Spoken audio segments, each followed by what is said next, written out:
Hey everybody, it's Savannah Sanchez and Dara Denny here. We're back for season 2 of the Purchased Optimized podcast. This has been a long time coming. We've been trying for months to get a new episode with some technical difficulties thrown in, but we have an amazing episode to kick off the second season. So for the first time ever on the Purchase Optimized podcast, we have a guest. And this is a very special guest. This is Adam Simone, founder of Leaf Shave. And he has been a client of mine since 2019, one of my first ever clients that I worked with for Facebook media buying. And now I help him with his TikTok ad creatives and Facebook ad creatives. But he is a founder that I truly admire. He does some really special things, especially when it comes to creating organic content. We're super excited to pick his brain today about all things TikTok, starting a brand, owning a brand, the ups and downs. So this should be a really awesome episode. Hello, Adam. Welcome. Hello, Savannah. Thank you so much for having me. I'm honored to be here for season 2. So this is actually the first time that Adam and I are meeting. I've like ever since I think Savannah started working with you guys, I've obviously followed your ad creative journey. I've seen a lot of like what you guys have been doing. But I don't know much about you personally. So I'm kind of curious to learn like how you became a business owner and yeah. Sure. Yeah, absolutely. So, Adam, I'm a co-founder of Leaf. So I do have another founder at Leaf Shave. His name is also Adam. So we just keep it really simple. We share an email address. We only hire Adams. My partner and I met at the last company that we worked at. We were in the medical technology space. We made surgical robots for orthopedic surgery. I'm a mechanical engineer by training. So is other Adam. And that was a startup. We joined very early in the company, 5 or 6 people, and that company grew to 150 people and had an exit in 2016. It was a successful story for us, and we kind of got bit by the bug of entrepreneurship, but then we also saw the challenges of working within like a highly regulated industry like medical technology or healthcare. So Adam and I wanted to start a business of some sort, and we wanted to start it outside of the FDA's purview and ideally find something in the consumer goods space and see if we could have some fun there.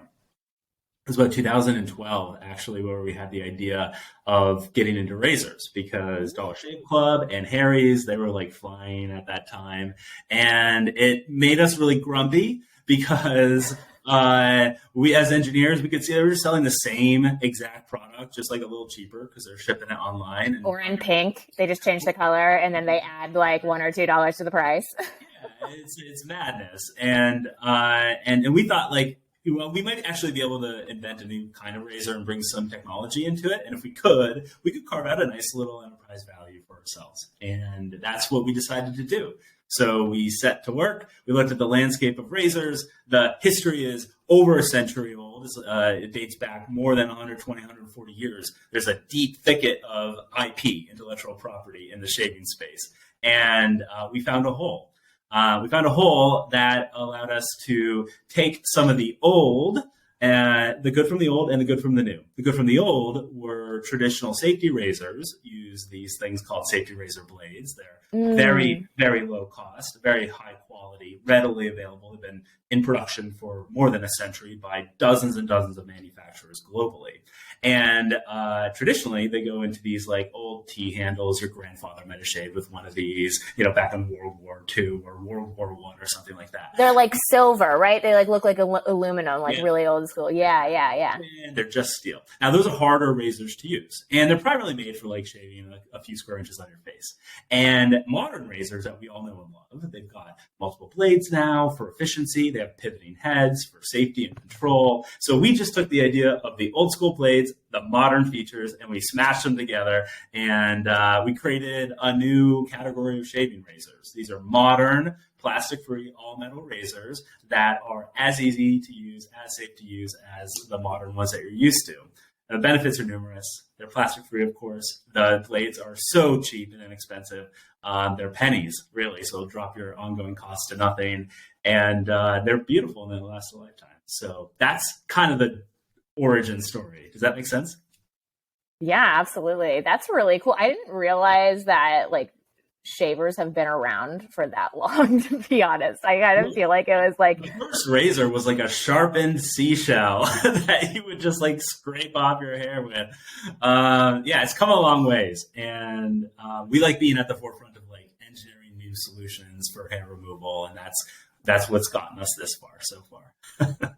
Not to mention, they're just so beautiful, like in ads and in TikToks, like everyone's just like, what is it? It's a silver razor and you have all these new colors now. It just looks so unique.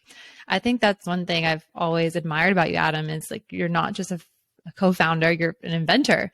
Like you saw a need in the market, you created a completely new product that's different than anything else on the market. I think we see so many brands nowadays, like cosmetics or bedding, they just kind of throw a new logo, fancy website, but it's the same skin cream or bedding sheets as everyone else.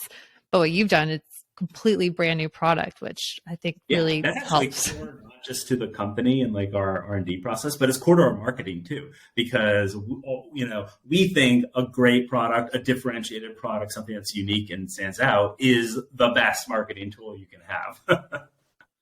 I agree. Yeah. And like what Savannah said about them being beautiful and like eye catching, I think that goes a long way when it comes to like making ad creative or scaling with content, not just paid content. Now, something we talked about over email that I wanted to dig into a little bit as well is your choice to go the bootstrapping route as opposed to like finding investors or like taking VC. What went into your choice in doing that? Well, there's a couple key things that really drove that. One was my partner had experienced a venture-backed company and followed that through an exit. And there were a lot of challenges from the investor base.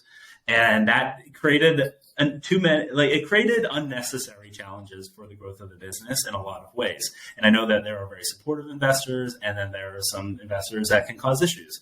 But we had determined early on that we wanted to own our own destiny and be our own bosses. And that decision comes with like two heavy points. One is you need to be able to fund your business if you're not going to raise outside capital. So we were in a very privileged position to have participated in the exit of that business, and we had some seed capital that we could put in ourselves. So we self-funded it from the beginning. And then we also did a little Kickstarter. So we found some creative ways to bring some money into the business. But then number two is it does change how you run your business and grow and scale and think about scale. We're not a software company. We make literal metal razors. The entirety of our business's capital is tied up in metal somewhere in the world. And as a result, you're not going to scale like a newfangled, I can't even think of the word because I'm such a mechanical engineer, but like a software thingy. And so the result is that you have to grow responsibly. We don't have outside capital that we can spend gobs of money on marketing, which means we need to be profitable on every sale. Every product needs to be profitable. Every sale needs to be profitable. Every period has to be. So we're very conservative in how we spend and grow, and that dictates a lot of what we do. But it's been successful so far. We've been able to scale to a moderate size that we're happy with and continue to grow as we can. I want to dig into a little bit to like some of the things that have been successful and not successful when it comes to your scale and when it comes to becoming being profitable on every single sale. What are some of the things that you would say that you guys have done over the years that have not been successful? Okay. Yeah, that's a great question. Not successful. I mean, tons of stuff every day. We waited a little long to hire our first person. Again, we're really, really, really concerned. Yeah. We didn't want to bring someone on until we felt we had like the cash flow and the profitability to support that. But our business did start to climb quicker once we started hiring people. Adam and I took it past $1 million, maybe close to $2 million in revenue, alone plus one person on the fulfillment side. And so, yeah, that was that was a decision that we might have moved a little bit quicker on. Once you hire the first person, it starts to snowball. It's easier to bring people on. You build infrastructure and so forth. Another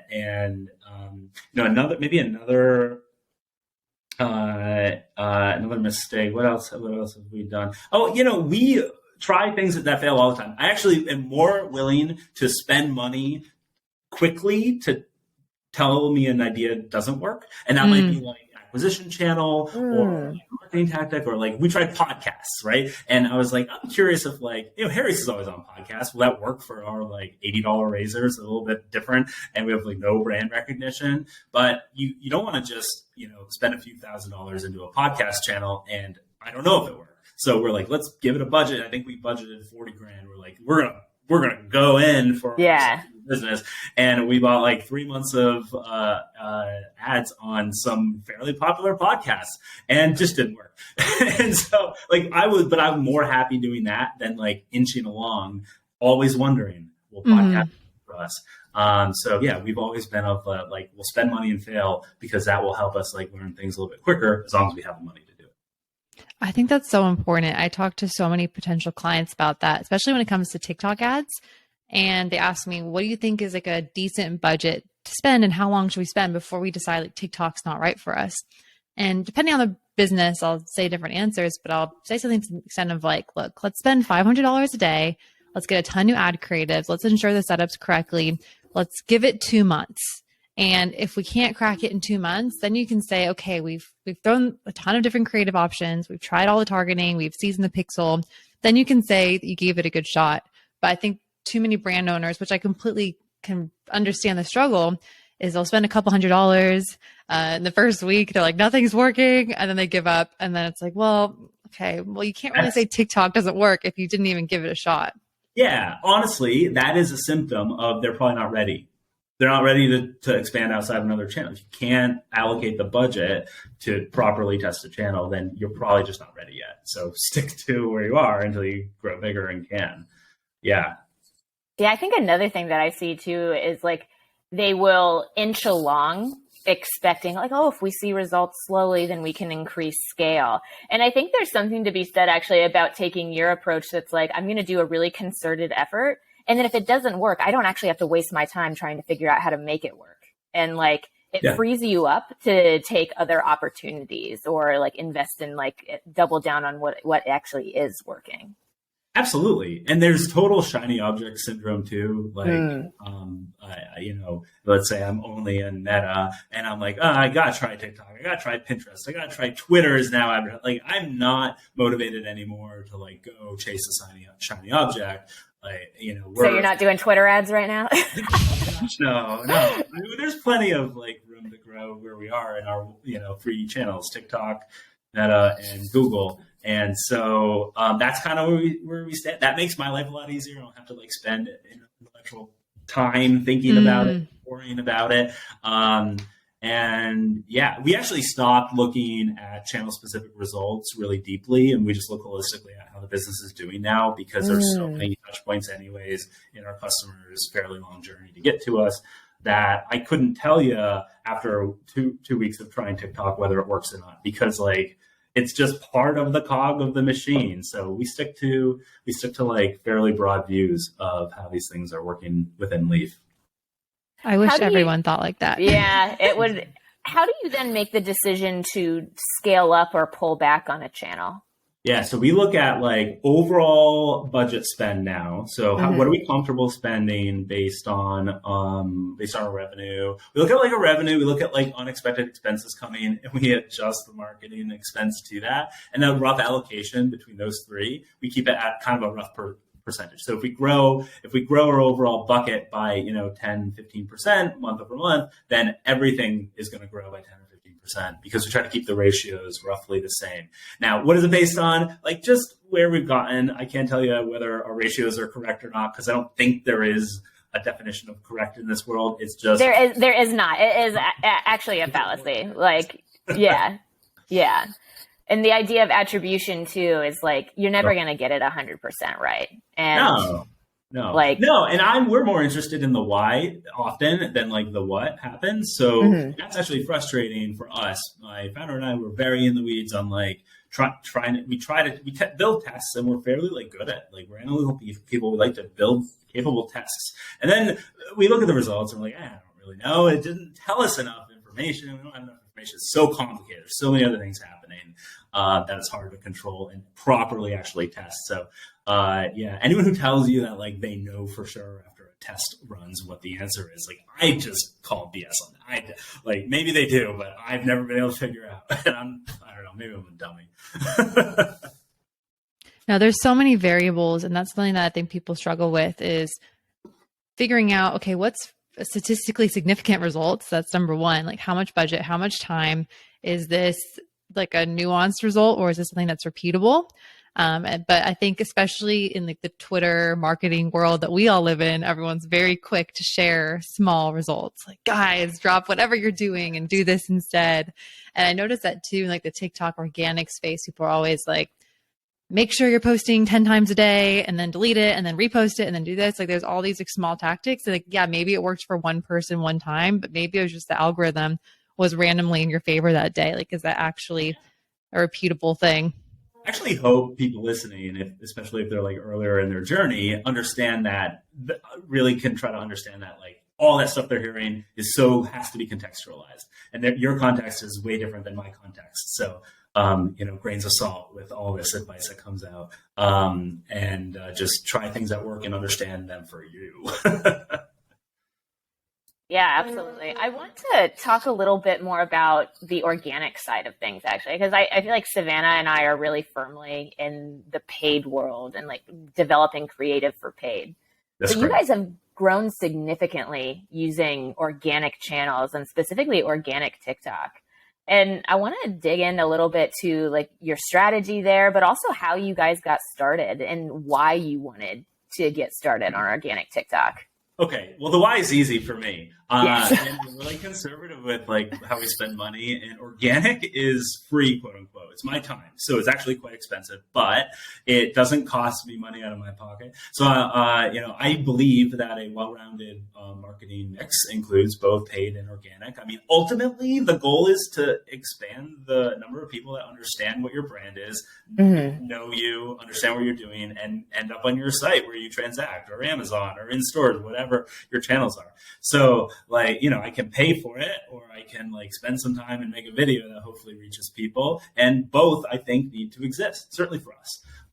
So I was very interested in building organic because Instagram, we kind of stalled a little bit. It was around the time when Instagram is, are we all in on video? Are we all in on the video? What are we prioritizing? So I wanted to diversify our organic channel. We've always had a fairly strong community on Instagram and really great engagement there, but we couldn't find ways to find new people there, truly. And TikTok is magical because every video you post gets 10% to your audience and 90% new people are going to see it. So what a magical algorithm for as long as they deem they will allow that to exist for us without having to pay. So I was inspired, actually. I mentioned my friend John, who runs Strix, a men's makeup brand, and he did a fantastic job getting into the organic side for his business and growing that pretty quickly. And I was inspired by it. I thought it was an accessible approach to TikTok. I'm an old man, and so I didn't, obviously early on all the tropes, I didn't understand what the kids are up to. But it's such a mature channel now, and it has been for quite a bit of time, that there are any age range, any niche, any whatever interest on there. So I dug in and started making videos. It took a little while with not too much traction until we got one pop. One went viral, 5 million views, let's say. So hell yeah. And it was a very technical, educational video. I had these motions, and we exploded plastic razors, and I showed people what was shaving with them and how that compares to what we're doing. And the moment that hit for me, I got a call or text, probably a text, from my first boss, who I hadn't seen in 15 years. And he was like, my daughter just showed me your TikTok video and was like, Dad, this is cool. And he was like, I know that guy. So that was my first touch of oh, wow, the reach on this is kind of crazy. And ever since that first viral thing got us maybe 20,000 followers, we've been able to pinball. We've had moments of big growth, moments of stagnation and plateauing. and we're around 300,000 followers right now, which is kind of a vanity metric. But what is important about that is that we get, we can pretty easily garner, like our baseline is 5,000-10,000 views on a video that doesn't do great, which is awesome. And then the videos that do good get hundreds of thousands. And then we're in the millions with some regularity. So that's been the journey. And it's been really great so far because we do see an appreciable impact on our business when the right videos hit. I've had the videos, I will say, like, and again, this is just my experience, but there's both productive viral and unproductive viral. I had a video maybe 5 months ago go, like, for us, the most, like 20 million views in the course of a week, which is really big for us. Yeah. And it did literally nothing to our bottom line because it was like this like little ASMR video, and it was cute and like interesting to watch, but it didn't tell anyone anything. So it caught like that audience of people who just wanted to like watch it, like worthless to us. And then a couple weeks later, you might have one get 500,000 views and actually impact that day's and the couple days later revenue. And that's when it really hit to me, like, our sweet spot is education. I'm not here to like entertain you with, I think TikTok has to be entertaining, but I'm not here to like try to go viral by doing like things that make your mind go, blah. I want to tell you about my product and be really honest and straightforward. And those just keep working. So that's where we are. I've noticed the same thing with my own organic but TikTok strategy. I've started posting 3 to 5 times a day on TikTok just to like, that was one of the common things I've heard people say is like, oh, you have to post 3 to 5 times a day to get it to work. And I was like, all right, fuck it. Like, I think I deserve 100K followers on TikTok. Like, let's just try it. And it was amazing to me that, like, number one, the views I was able to get on single videos. Like, I've been on YouTube for 3 years and I've never had a video go beyond 60K views. There's a lot of reasons why that is. It's education. It's kind of niche. It's like about advertising, Facebook ads. But on TikTok, like, I've had a few get up to 250K, and I'm like, that's crazy. And it's wild too, because the ethos of TikTok that I've understood is like, they're really price sensitive. They're not really going to go out and purchase something that is, lower than, they're not going to go out and purchase something more than $100. But like, because of my TikTok, I've actually made way more, like, from my personal business as a consultant over the last 2 months than I have from YouTube. Like, every single person who signs up for a consulting call or like wants to do a project, they're all from TikTok, which is probably a factor of like just the sheer reach. Like, yeah, like all of those, like, 500K people who've now seen my videos this month, they're probably not all like super qualified. And there's also a lot of like negative traction that you get from a viral that like snowballs and goes viral. But I've been really impressed with like TikTok's ability to snowball and like to actually find people who are like ready and willing to like be your customer, like on the onset. Like, I think TikTokers actually, they want like a quick solution because they're used to quick content. If I can like dig in to like their ethos more. So I always find it surprising that like, they are ready to spend money. I think, yeah, everything you're saying lands for me. Like, what your experience makes so much sense. Your audience is out there. Like, don't listen to those conventional wisdoms of TikTok people don't buy. That's crazy. TikTok people are everybody. Everybody buys something. Everyone's a TikToker now. Yeah. I mean, our by channel, our TikTok audience originating, and we only know this from, I have like a general sense of this from post-purchase surveys, but from TikTok, their AOVs are higher than Facebook, higher than Instagram, higher than Reddit, like, for whatever reason, I don't know, and validated a couple different ways, but yeah, who knows? It's great. I love the channel for now. So I have a few questions about your strategy. How often are you posting? I've gone through bouts. Recently, I just went through 20 days posting twice a day just to like see what that kind of concise activity would do. But I've also gone through stretches of like maybe once a week, and I've even like forgotten about it for a couple of weeks because we get busy. I'm the only one in the company who posts on it. So yeah. Are you the only creator for it though? Like, who creates? Interesting. So Yeah, you person. we do mix in some content Mhm. sometimes, like some, Savannah makes content for us. We got some creators, and like we'll try to post those, but it just never does as good as like the stuff that I make. Whether that's because I'm a familiar face, or I just know the stuff so good, so ingrained that I maybe I'm just more conversant in it. I wish I knew. I wish I could hand it off to someone, but for now it's just me. But yeah, so the cadence has always been kind of up and down. What I've noticed though is after this 20 days of twice a day, I got probably about as productive output from those 20 days as I would have gotten from posting maybe a couple times a week over a 20-day period. And I've looked for patterns in, let's say I post 10 videos, 7 of them are going to be like dud, so to speak, at the minimal amount of views. One's going to go to a few 100,000, or 2 will go to a few 100,000, 1 will go to 1 million. And that's kind of like for every 10 videos, let's say that's the breakdown. When I went to twice a day for 20 days, it didn't follow that pattern. Over 20 days, I got 2 that went to a few 100,000 and 2 that went to 1 million. So it seemed like I just got, like, you're pulling the lever every time you post. And maybe because I was doing so much, my quality or ideas were lower per video. Yeah. And more videos to find the one that would reach the audience. I don't know what the reason is, but I did find like a similar result. So I might pull back from that twice a day. Probably it's a big schedule for me, and get the same result with less work. I don't know. How long does it take you to make a single TikTok? And are you scheduling your ideas ahead of time, or is it, because when I'm doing TikTok now, I literally have no idea what I'm going to make. I'm just Same. I just sit down and I'm like, you know what? I'm going to think of something clever. Maybe I'll Google some viral hooks and start from there. Or if I have a few formats that I just know crush.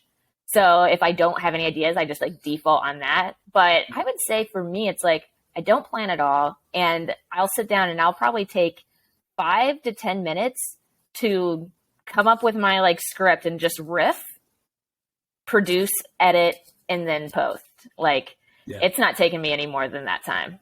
Yeah. Oh, I wish I was that quick. It takes me longer, but I have a very similar approach. I don't pre-plan. I honestly probably only make the same 10 videos over and over again. Repetition is not on TikTok. I just do it different ways. Because there's 10 basic talking points about our company and products. And I know the ones that do better. I know if I know that a response to a comment always does better than a native video with no response to a comment for us. So I most of my time is spent hunting for the right comment that fits what I want to make that day. And, we get thousands of comments a week. So there's plenty to pick from, which is great. And they're fairly repetitive. But for a good example is our product costs, a razor's an $80 razor. So it's a little more front. We often get questions about the price.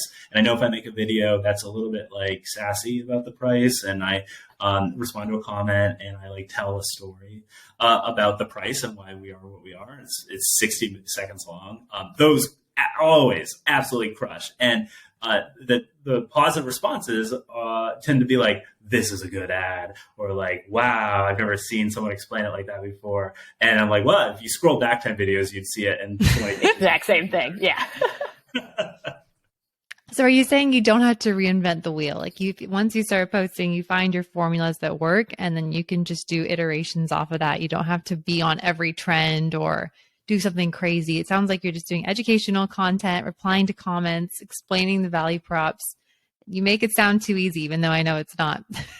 Yeah, I would agree. That's a good summation. We don't even I don't even touch the trends because I'm too old to understand them. But I don't know how to use them. So yeah, I just stick to what I know. I love that. And one thing that I think, as someone that's listening to you and Dara, and I am not posting on TikTok at all, for the reason I think a lot of brand owners would say is how do you find the time? And if, as many brand owners think this way of, if I can't see the immediate ROI, then I'm not going to do it. And TikTok is a longer game. So I'm wondering, how do you prioritize posting to the Leaf TikTok account so often, but also replying to comments? You are the one that's replying to every comment, really being engaged with the community. someone would just be like, "Oh, you're crazy for doing all that." So why do you do it? We've worked together for a long time, and I remember early on when you were buying media for us, like you made a comment like, what are you doing? I've never seen someone respond to every comment. I was like, I didn't know any different. So I've actually had a very hands-on perspective from the start. I'm an absolute workaholic. Like I live, eat, and breathe my company. I think about it all the time, and I don't have a problem with that. I have a very balanced personal life too, but I'm like in it, and I love being in the weeds. And I've got a team that doesn't need a lot of like oversight, which allows me to be in the weeds right next to them, which is great. I will respond to, and if I fail to respond to every comment, it's only because I accidentally missed it. But my goal is to get in there and give a thoughtful response.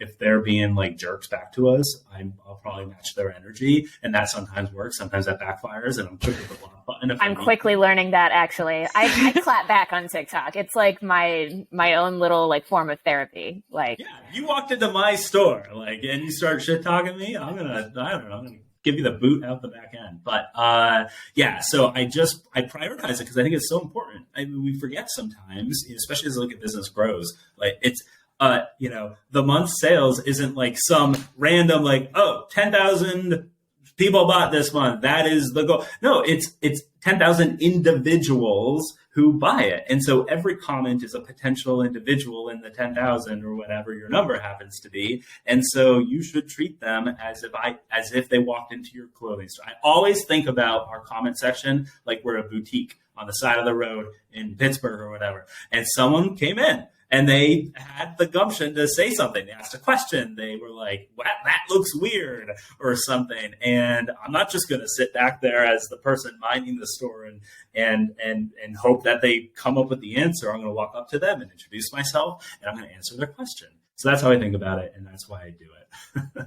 I think the feedback loop on that too is like, you must, like, if you ever post something or if you have an ad, and there's some kind of misunderstanding, I feel like you're so able to like act quickly and like understand like what you should learn from like what you're posting, whether or not it's organic on the paid side, instead of seeing it in some like pitch deck that an agency gives you like 2 weeks later. Like, yeah. Oh, the feedback loop is instantaneous. Like we'll put an ad up.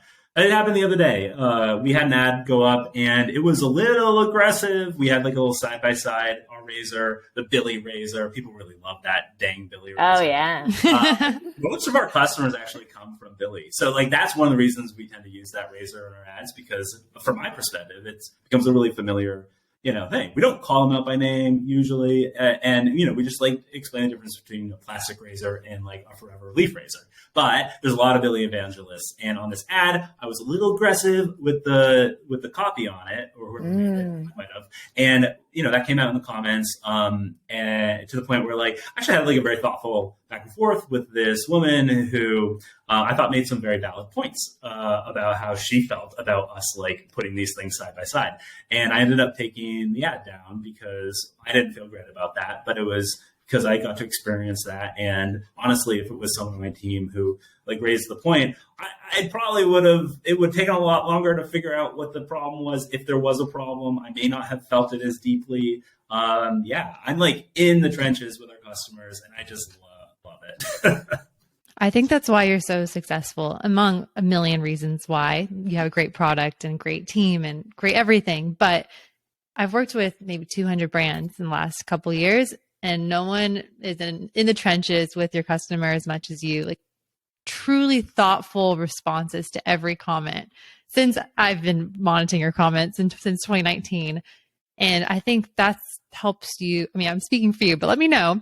Like when you're creating TikTok organic content, I feel like it's that much easier because you're like, I know the biggest pain points. I know what people are asking. I know how to address it because you've responded to these same questions thousands of times of why is this worth it? How is this different than my other razor? Is this, I mean, I think that's what everyone wants to know at the end of the day. Is this actually worth spending money on? And you've addressed that 1,000 times over. And I will 1,000 times again. And I think that's an unfortunate thing I do see with brands when they're like scratching their heads, like, why aren't our ads working? I'm like, well, what are your customers saying? Like, are they saying it's too expensive? Are they saying it never arrived? They're upset with the customer service. Like, what are the customers saying? It blows my mind when I see ads from small companies and large companies that have a bunch of comments and no responses, and like 5 of them are trash in the company. I'm like, what? How are you leaving this up? That makes no sense to me. You're wasting your money on ad. You're just like, you're losing that extra 5% lift you'd get from having an engaged comment section or whatever that number happens to be. I don't know, but yeah. It's one of those small things. It seems like a small thing that it actually isn't a small thing, because the right critical comment will tank your ad performance in an instant on an ad that's built up tons and tons of social proof. Like, I've seen it a number of times where we have like a hero unicorn ad. It runs for a few months. I've even seen one that got tanked after running for a year because of one critical comment. And like, yeah, like you can delete it, sure. But if you actually like facilitate this engagement and this kind of community inside of the ecosystem of a single ad that's already doing well, like that's good. Like that is a tactic to increase your conversion rates. Yeah, it is. It straight up is. And eventually your customers will come to you, your defense, and I don't know. Yeah, being in there every day, I see common names. Like, I've never met these people, but I know, like, you know them. Literally every ad. So every now and then I'll be like, what's up, Don? How's life? Like, in the comment section. I don't know. It creates like a more human approach. We're just people behind companies, so you might as well try to act like one. Yeah, I think a lot of business owners would hear this and like ask, is that scalable? What would you respond to that? I mean, we're doing okay. And so I think, yeah, unless you're of a pretty good size, if you're asking that question, try harder. I don't know. Find more hours. No, I can relate to that so much. I mean, running my small agency, and I'm still talking to every client, involved with every ad. People are like, how are you going to scale? I'm like, I don't want to scale. Like, I like being involved. And that's why the quality is so good. It's because I am involved.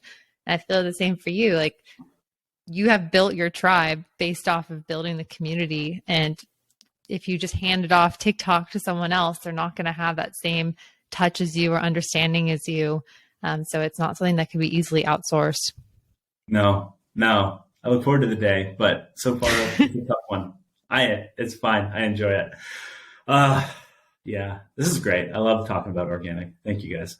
Yeah, of course. Now it's like I said, I've only been going hard on like organic TikTok for the last month, and it's like kind of crazy. Like the highs are high, the lows are low. The comment section is wild. People can be ruthless, but yeah. But it's also just it's made so many fast connections with like brands that I never thought that I would talk to. Like brands I've been following for years reach out to me and be like, oh, like, let's talk like that.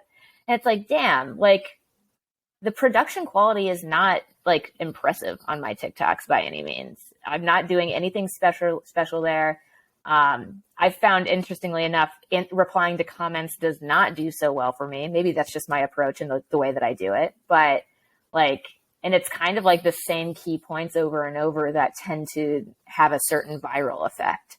And the sassiness is like what people want.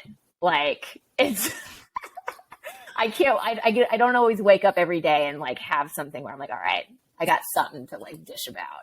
But the days that I do, yeah, you got a chip on your shoulder. yeah, the days I do, TikTok's popping. Have you been taking then the content that you're doing on TikTok and just posting it all to Reels, posting it all to Instagram? Like, what's your strategy for that? Well, the most interesting content we make is on TikTok. So that does find its way to Reels with just a much lower frequency. Because our community on Instagram, they're super engaged, but like I don't need to be in their face every day like I typically can be on TikTok. So I like pick and choose the best of the best or the right messages for Instagram. And the other thing that I do post to shorts, YouTube. Those don't do super well with us. I haven't really focused too much at all on the channel, but every now and they'll do okay, but it's free posting. So I get it up there. But the thing I really leverage the TikToks for, the best organic TikToks get turned right into ads. So those find their way over to, I mean, I'll run them as ads on TikTok, fine, but I'll move them over into Meta. I'll tweak them a little bit and like, play around, and then, make sure I have the right sizes for both versions. But those are our best performing ads too. It's great to mix stuff in. We have to keep that machine with fed with a bunch of different options. And that's where like Savannah's your content comes in great handy. It helps fill the gaps. And every now and then one of those will pop too, but still it's like our organic TikToks. They're just so authentic, I think, and they just land great even as an ad. So what kind of criteria are you looking out for on organic TikTok that you're like, oh, this is what I'm going to turn into an ad? Like, it's not complicated. If it goes, it goes. Like, even if it's like kind of a stupid one and you wouldn't think it would make a good ad, we still try it. That's good. So, I had one where I was just shaving my arm hair and it went like pretty viral on TikTok. I was just like shaving my arm hair. I think it went a little viral because I could tell in the comments people think you're like scaling a fish at first because it was like kind of a cool stuff. I thought that was kind of funny. So it's a little eye catching. So I made that into an ad and it doesn't really say much about the product, but it shows it in use and it's got a bit of a catch because it like unexpectedly not a fish, but a male arm. So that's how I pick them. I'm so glad that you said that. I've had a number of clients try some of their organic TikToks, and there's been a few cases where inside of the ad or like the organic TikTok originally, it doesn't mention the brand name. It doesn't even mention the product, but it is somehow educational about the niche or like broader problem. And that is what like right now I see really performing and popping off on like Meta ads, which is really incredible. And I'm excited about because it really is this content first approach instead of like problem solution, direct response ad, like, catchy hook, really annoying, hate this problem, introducing product. You need those too? Yeah, you do. You absolutely do. Yeah. But you have to, I love the idea of mixing that just like pure educational, like different stuff. Like I have plenty of ads that run that don't have a CTA, which maybe because I'm a little lazy sometimes when I edit them, but they're part of the universal system, Our Advantage Plus campaign figures out where it wants to spend. Right, yeah. Mixing and matching. And, our customers get hit with a bunch of different ads anyways along the journey. So I know they'll hear our name eventually. I don't know, it works so far. Yeah, that's awesome. That's why I also encourage people to get on organic TikTok, and especially founders. I've given that advice actually to a few of my clients who I think could take up the challenge.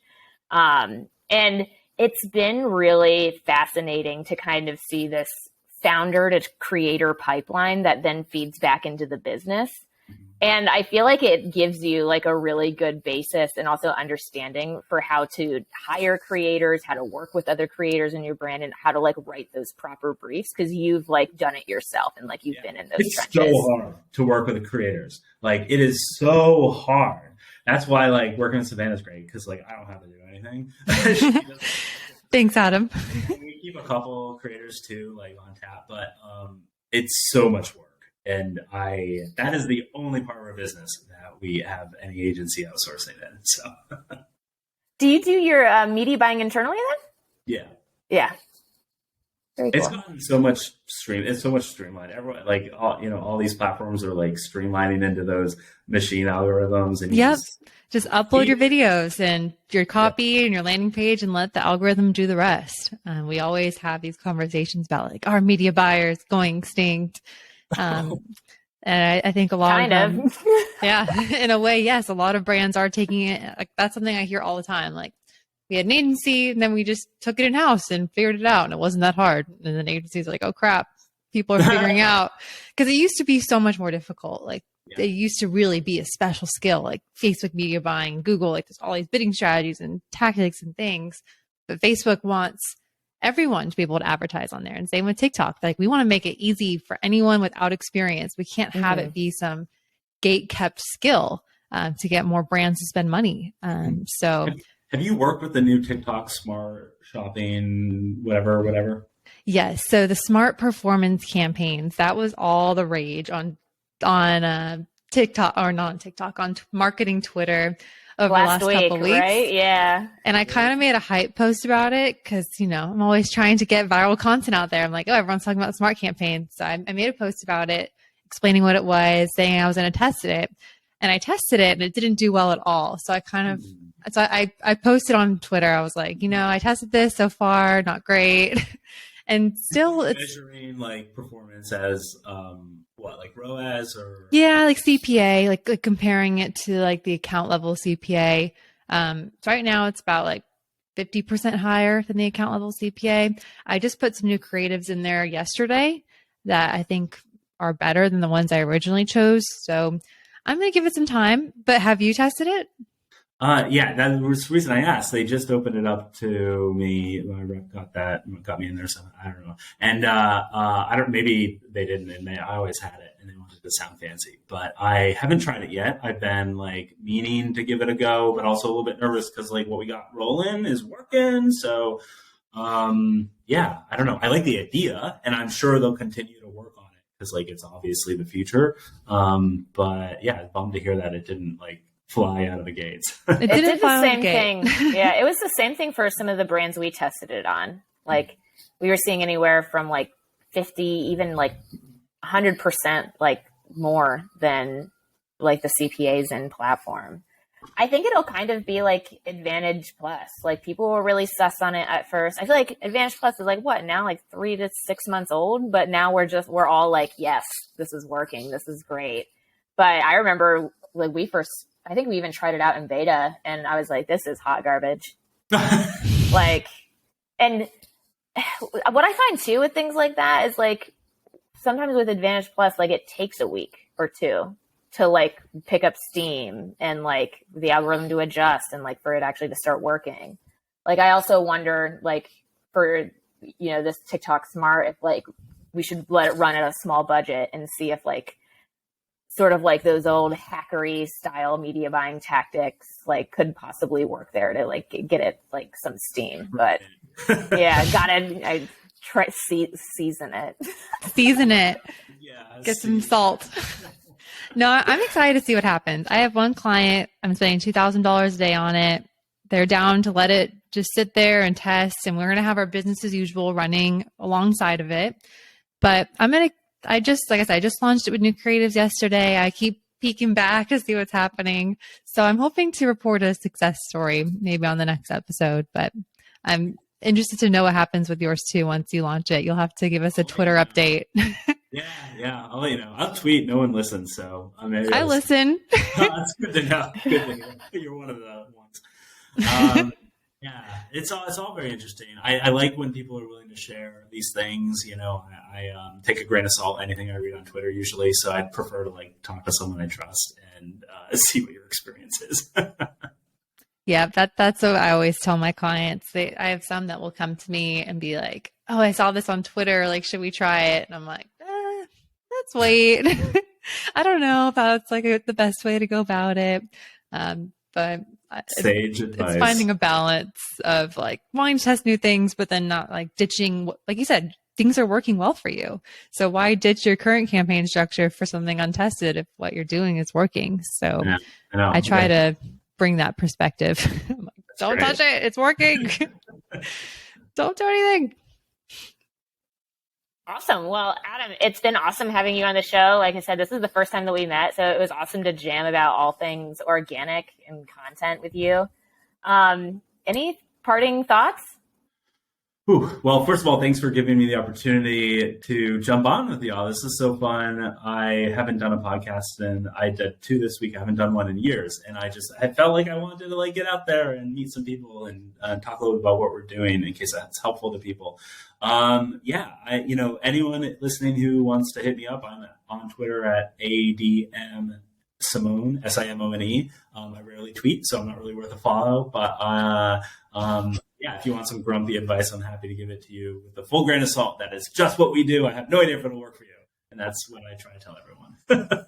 I appreciate that caveat. That's never said by anyone else. So, and what about Leaf Shave? Where can we learn about all great things Leaf Shave? Yeah, if you need a good shave, especially if you're like eco-friendly and trying to ditch plastic in your routine, come to leafshave.com. We're not a men's or women's grooming company, but something for everybody. So head to toe and in between, we'll find a razor for you. We just launched a dermaplaner like a month ago. It sold out immediately. It's coming back in a couple of weeks. I don't know when this will air, but hopefully it's back by the time this airs.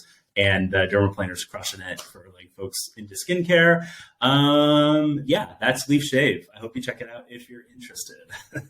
Definitely check out Leaf Shave. I will say, click on an ad if you see one.